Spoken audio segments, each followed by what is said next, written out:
Okay, game. Turuan namin kayo kung paano mag-connect ng intercom na lima kami, magko-connect kami. Isa sa amin mag-host, si Eloy mag-host. At sino pangalawa? Parang Lab, pangalawa. Sila muna magko-connect.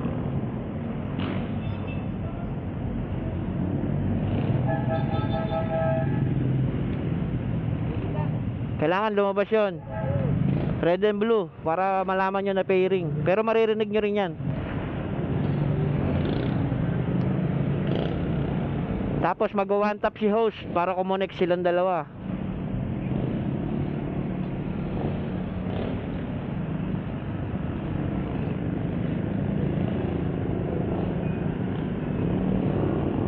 Connected.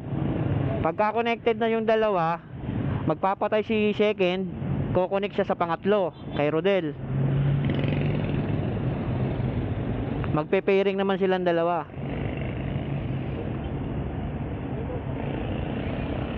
Pag nag-pairing na rin si pangatlo, magwa-one tap si second para kumonek siya kay third.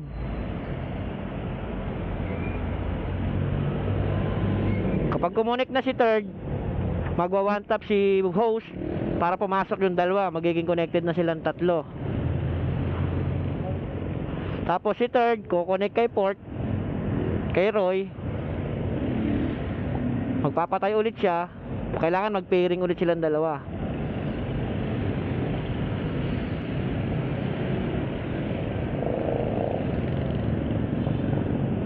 Magwa-one tap si third para pumasok siya kay fourth.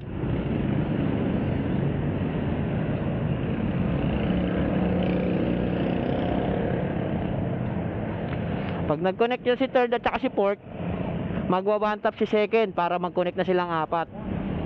Pasok play. One tap si second.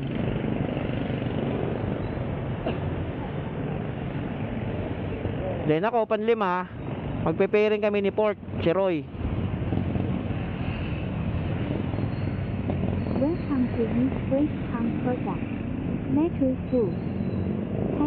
Pairing. Kailangan mag-pairing yan. Yan. Red blue light na yan.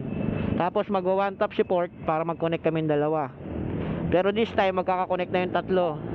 Si 1, 2, tsaka si 3. Connected na kami ngayon ni Roy. Ni Roy, fourth and fifth. Kailangan mag-one tap si third para makapasok kaming lahat. Kumonek na ka sa lahat. Ganun lang ka basic mag-connect ng intercom. O dahil nakakonect tayo, hello kayo, hello. Ayan, pasok na lahat. Muna tayo. Nagutom ako. Ayan, naririnig nyo na sila. Pasok na kami lahat sa isang intercom. Let's go.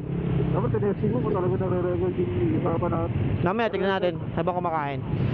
Rak na ulit kami eh.